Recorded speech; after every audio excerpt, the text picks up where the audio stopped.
Liberté, liberté, liberté, liberté, liberté, liberté, liberté, liberté, liberté. Vas-y, écris. Maintenant, c'est les nôtres. Ils sont à nous, les gens. Plus de voitures. Il n'y a plus de voitures. Non, c'est nous, c'est nous. Du coup, on est sur... Bonsoir, messieurs, dames, et bienvenue. Donc, comme tous les soirs, nous allons prendre la parole pour échanger sur les sujets qui sont brûlants, vous le savez tous. Ce fameux pass sanitaire qui ne nous convient pas du tout. Nous ne sommes pas des anti-vaccins, nous ne sommes pas des pro-vaccins, nous sommes des citoyens libres qui veulent circuler librement, sans avoir un passeport, sans avoir à présenter sa carte d'identité à un cafetier. Donc nous n'avons rien contre les cafetiers, bien évidemment. La carte d'identité, c'est réservé au contrôle de police, hein, donc c'est pas encore entré dans la tête de certaines personnes qui nous gouvernent, mais nous sommes simplement contre le pass sanitaire, contre l'oligarchie et tout ce qu'elle représente, pour les retraites, pour nos retraites. Moi j'y suis déjà, mais il y en a beaucoup qui n'y sont pas. Pour nos enfants, pour les taxes, pour le tas de choses. L'électricité monte de 10% encore, ça passe comme une lettre à la poste. Pendant qu'il reste encore des postes, parce que c'est pas sûr qu'il restera des postes encore bien longtemps. Donc je ne vais pas monopoliser la parole. Chacun de vous est libre de venir ici, dire ce qu'il a à dire. Tout est bon à entendre, même le pire, c'est pas grave. Nous sommes là pour dialoguer et nous sommes des vrais gens de dialogue. Qui veut commencer? Bonjour à tous, bonjour à tous. Donc, moi je me souviens, au début du mouvement des Gilets jaunes, ils étaient très très nombreux, les Gilets jaunes, à occuper les ronds-points. On a accusé les Gilets jaunes de tous les maux. On les a traités d'antisémites, on les a traités d'homophobes, on les a traités de complotistes. Mais il suffisait d'aller sur les ronds-points pour se rendre compte que ce n'était pas du tout la réalité, que c'est un mouvement pour l'égalité, pour la dignité des hommes, et c'est un mouvement qui a été très très puissant en France. Pour la défense des services publics. Oui, pour la défense des services publics, pour l'égalité et pour la dignité. Aujourd'hui, nous sommes au début d'un mouvement peut-être, et là, c'est un mouvement pour les libertés. C'est pas un mouvement contre le vaccin, c'est pas un mouvement pour le vaccin, c'est pas un mouvement où c'est les complotistes qui vont prendre. Non, c'est un mouvement pour les libertés fondamentales qu'il faut que nous défendions. C'est la seule chose. C'est la seule chose qui nous unira tous. C'est la liberté. Et ça nous unit. Et il faut s'adresser aussi à ceux qui sont pro-vax et qui nous insultent tous les jours sur les réseaux sociaux, parce que ce sont eux qui nous insultent, qui nous traitent de tous les noms. Moi, j'ai été traité 50 fois, peut-être plus depuis dimanche. On m'a interdit de Facebook pendant 30 jours. Vous vous rendez compte? Alors que j'ai dit n'insultez pas les gens. Et c'est ça, oui, qui a fait que j'ai été interdit de Facebook pendant 30 jours. Vous vous rendez compte? Et ils ont peut-être vu leur erreur, je ne sais pas, mais ils ont réduit à 6 jours. À 6 jours. Vous vous rendez compte? Aujourd'hui, ils m'ont réduit à 6 jours de punition. C'est complètement fou. Donc, la liberté d'expression. Macron maîtrise la presse régionale, qui déforme mes propos. L'autre jour, samedi, il a déformé mes propos. J'aurai le droit de réponse par rapport à ce qu'il a dit sur ce que j'ai déclaré à la manifestation. Parce que je ne suis pas anti-vax, je ne suis pas pro-vax, je ne suis pas pour les vaccins, mais je suis contre la liberté, pour la liberté d'expression, pour la liberté de circulation, pour ne pas montrer ses papiers à n'importe quel milicien ou auxiliaire qui me les demandera à l'entrée d'un restaurant. Voilà pourquoi je suis ici ce soir, et c'est ça qui nous unit. Nous ne voulons pas de ce régime, nous ne voulons pas de ça, nous voulons la liberté.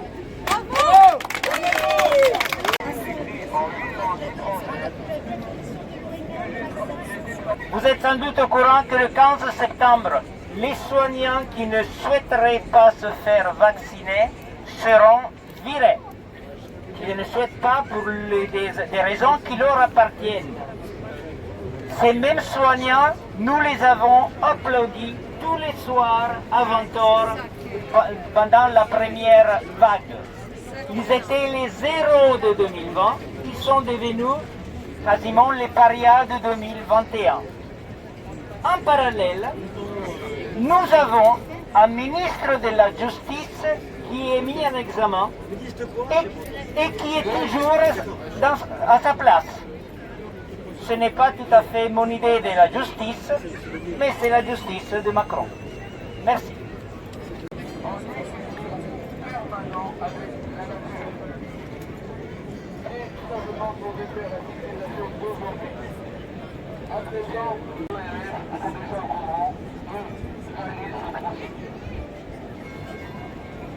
On peut faire un petit liberté si vous voulez. Liberté! Liberté! Liberté! Liberté! Liberté! Liberté! Liberté! Liberté! Liberté! Moi j'aimerais dire aussi deux petites choses. Il faut savoir qu'on est très divers, très variés et qu'on ne pense pas tous et toutes la même chose. Mais c'est pas grave parce qu'on s'unit contre cette idée de passe sanitaire, de contrôle généralisé, cette idée orwellienne de la vie qui nous tend au nez. Moi j'aimerais vous dire mon point de vue sur l'origine de ce virus. De mon point de vue, c'est notre rapport au monde. La civilisation industrielle, capitaliste, détruit, déforeste des milieux sauvages et ramène des maladies, ramène des bactéries, ramène des virus qui se propagent avec la globalisation et la mondialisation. Il y a un livre qui s'appelle « Sur l'effondrement, sur l'origine de l'effondrement de l'Empire romain ». C'est une analyse qui a été faite par des personnes qui ont repris, qui ont analysé ce qui s'est passé à cette époque-là. Et ils ont vu qu'en fait c'est beaucoup aussi à cause de virus. Il y a eu la peste, il y a eu toutes ces choses-là qui se sont développées à l'époque dans l'Empire romain. Et pourquoi ça s'était développé? Parce que l'Empire romain a commencé aussi à détruire énormément de forêts, à valoriser la monoculture. Et ça a fait, et à se concentrer dans des villes aussi. Et tout ça a fait émerger des virus qui à l'époque restaient dans les milieux naturels. Donc en fait aujourd'hui, on n'est pas seulement face au coronavirus, on est face à un risque de pandémie, de multiples pandémies futures, parce que nous continuons à déforester, nous continuons à avoir un rapport au monde destructeur. Et ce qui moi me fait le plus peur aussi, c'est de savoir que peut-être dans 100 ans, dans 50 ans, en fait la planète ne sera plus vivable pour nous, et que plein d'espèces continuent à disparaître. Il faut savoir que chaque jour, c'est 200 espèces animales et végétales qui disparaissent. Donc c'est énorme ce qui se passe. Et ça, c'est une catastrophe qui amène, de mon point de vue, l'émergence de virus. Donc voilà, on a différentes théories là-dessus. Et c'est ce que je voulais dire. Maintenant, pour recontextualiser ce que François Baudin a dit, si je peux me permettre, je vais m'autoriser à lire le passage pour lequel il a été censuré, si ça ne le dérange pas. Je vais retrouver ça très rapidement. 1, 2, 3. Tac, tac, tac. Alors, François Baudin a une suspension de son compte Facebook pendant 30 jours, alors qu'il a simplement publié cela. Adresse à tous ceux qui insultent les manifestants d'hier. Arrêtez d'insulter ceux qui manifestent. Simplement, êtes-vous d'accord pour interdire le cinéma, le restaurant, tout déplacement long, l'entrée dans des magasins à ceux qui ne sont pas vaccinés? La seule question est là. Quant à savoir s'il faut se vacciner, c'est une autre question. Je ne vous répondrai pas sur cette question. Et si j'ai un pass sanitaire, j'irai le brûler sur une place publique comme on brûle une infamie. Voilà ce que François Baudin a dit, et voilà pourquoi il a été bloqué pendant 30 jours. Donc c'est scandaleux, parce qu'il n'a même pas incité à la violence, il n'a même pas incité quelqu'un à faire quoi que ce soit, il a juste dit, enfin, qu'il irait lui-même, brûler le pass sanitaire parce que c'est une infamie. Et en effet, cette société de contrôle qu'on nous propose, c'est une infamie, et il faut s'en indigner. Et moi personnellement, je trouve que c'est aussi une bonne idée, et je rejoindrai François Baudin à brûler aussi le pass sanitaire, si j'en ai un, sur la place publique. Et j'espère que beaucoup de personnes le feront, parce qu'il faut être solidaire entre les personnes, et il faut refuser cette scission entre la société, entre les vaccinés et les non-vaccinés. Il faut cesser de mettre la responsabilité sur des petites personnes, des individus, alors que nous vivons dans une société qui a détruit depuis des décennies l'hôpital public.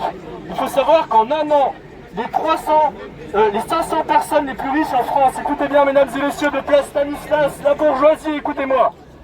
Les 500 personnes les plus riches en France, pendant un an de coronavirus, ont augmenté de 300 milliards d'euros leur patrimoine.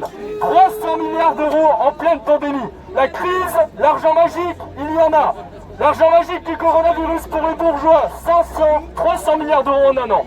Donc en fait, allez pas nous culpabiliser parce que les personnes doutent du vaccin et souhaitent juste continuer à faire des tests PCR. Allez pas leur dire que ça coûte cher les tests PCR, que vous coûtez cher à la collectivité. Parce que ce qui coûte cher à la collectivité, ce qui coûte cher à nos communs, ce qui coûte cher à nos vies, c'est l'évasion fiscale. C'est ces bénéfices que les personnes les plus riches qui n'ont jamais été aussi riches que pendant le coronavirus. Là, il est le scandale. Pendant une pandémie, on peut faire autant de bénéfices et on ne redonne rien à la santé. On continue à supprimer des lits. Il est là le scandale. Et je vais dire une dernière chose. Chaque année, c'est 55 milliards d'euros le prix pour la santé de la malbouffe en France. 55 milliards d'euros parce qu'on bouffe de la merde.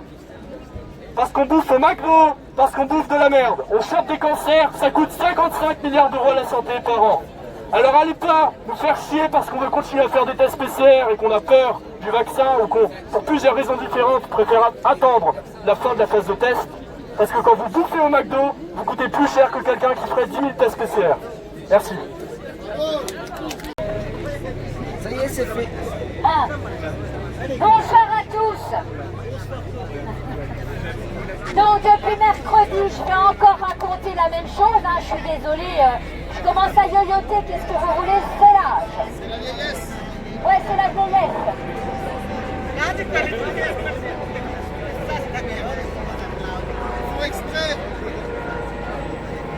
Alors moi déjà, premièrement, ce qui me choque dans un tout premier lieu, c'est qu'il n'y a pas à tortiller, il y a un texte qui gère notre pays, les fondements de notre pays, c'est la Déclaration des droits de l'homme et du citoyen.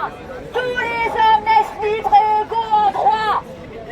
Libres, égaux, ça veut dire quoi? Il faut la housse. Voilà, c'est simple. Et je ne comprends pas pourquoi des politiques se permettent de se torcher avec ce texte de base. J'en deviens vulgaire parce que là, je ne supporte plus. Voilà, la France, article 5 de notre Constitution, est un pays indivisible. Ah oui, eh ben on voit. Où sont nos libertés? Pour les gens qui passent, nous ne sommes pas des manifestants anti-vaccins. Pas du tout. Nous parlons ce soir, en tout cas je parle ce soir, pour les mettre en alerte sur la perte des libertés fondamentales individuelles. La liberté de choisir, la liberté de circuler, la liberté d'avoir une vie sociale, la liberté d'avoir une vie culturelle, amicale. Alors quand j'entends dire qu'on ne compare pas avec l'étoile jaune, certes, mais je pense que c'est une mauvaise interprétation et moi je vais vous donner mon opinion là-dessus. Ce n'est pas pour stigmatiser ces gens, certes, on ne peut que déplorer ce qui s'est passé il y a 80 ans, évidemment. Simplement, je pense qu'en faisant ça, on veut simplement dire que nos droits de non-vaccinés seront exactement limités comme ces personnes-là il y a 80 ans. Ça s'appelait le Annenpass. Et si vous n'aviez pas votre Annenpass, eh bien vous ne faisiez rien. Alors je ne vois aucune différence. Voilà, j'estime qu'on doit avoir le libre choix de sa vie, on doit avoir le libre choix de son corps et de se faire injecter si on a envie ou pas.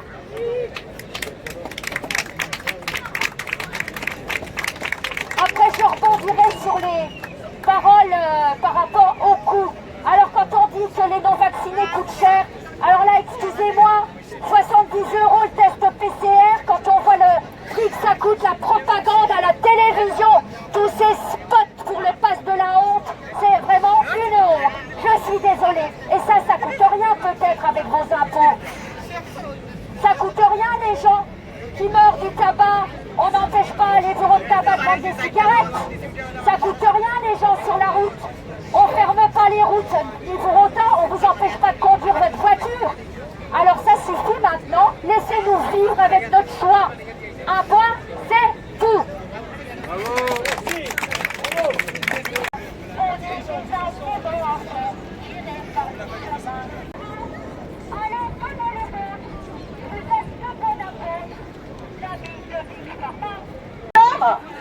On a enchaîné cette semaine, mais il faut aussi vachement crier.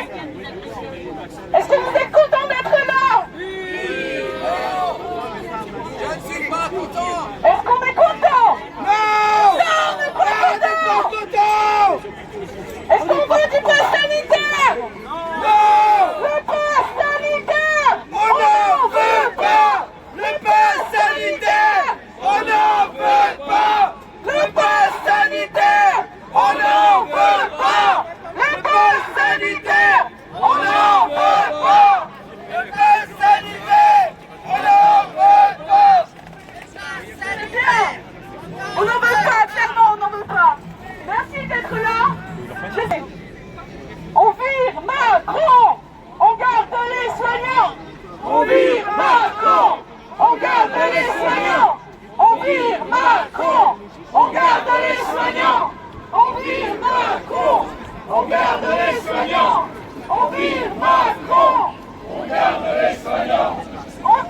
pour aller boire un verre.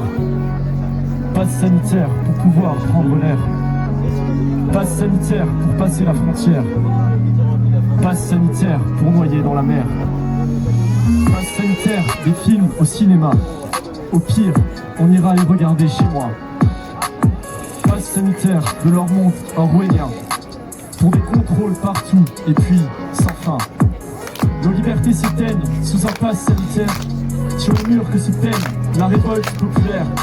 Quelques mots à 20h pour forcer l'injection. Chaque samedi à l'heure viendra l'insurrection. Vaccin obligatoire, mais pas pour la police. Privilège d'une histoire, chien de garde en service. Y a pas d'argent magique, mais y a 300 milliards de bénéfices en un an chez les 500 richards. À quand l'obligation de créer d'autres lits? Hôpitaux méprisés, sous pression, asservis. À quand l'obligation de sauver d'autres vies? Sensibilisation des natures démolies. Pourquoi c'est flou? Pourquoi j'ai peur? Pourquoi je suis fou et pourquoi j'en pleure? Stop, ne gouvernez pas mon corps. Ma liberté n'aura jamais tort. Et pourquoi c'est flou et pourquoi j'ai peur? Pourquoi je suis fou et pourquoi j'en pleure? Stop, ne gouvernez pas mon corps. La liberté n'aura jamais tort. Pourquoi c'est flou et pourquoi j'ai peur? Pourquoi je suis fou et pourquoi j'en pleure? Stop, ne gouvernez pas mon corps. La liberté n'aura jamais tort. Pourquoi déforester les milieux sauvages? On se frotte au virus, ravage sur nos rivages. C'est nos rapports au monde qui se rapportent à nous. Ce virus, un reflet, ce qu'on sème partout. Une clause à mépriser, l'assurance notoire. Non-responsabilité des laboratoires. Des effets à long terme du vaccin dans nos corps. Qui peut prédire les germes? Qui peut prédire les sorts? S'il y a urgence, c'est pour les hôpitaux. Pourquoi donc la finance garde les parts du gâteau? Tant de riches s'enrichissent en pleine crise sanitaire. Prenons leurs bénéfices pour sortir de l'enfer. Et repenser la vie, et repenser l'amour. Pour retrouver l'envie de se lever le jour. Le vieux monde assombrit, l'avenir sous nos yeux. La révolte est un cri éclaircissant les cieux. Pourquoi c'est flou? Pourquoi j'ai peur? Pourquoi je suis fou et pourquoi j'en pleure? Stop, ne gouvernez pas mon corps. La liberté n'aura jamais tort. Pourquoi c'est flou et pourquoi j'ai peur? Pourquoi je suis fou et pourquoi j'en pleure? Stop, ne gouvernez pas mon corps. La liberté n'aura jamais tort. On chôme pas pour éviter la retraite de nos droits. Vivons libres pour marcher sur la tête des rois. Merci.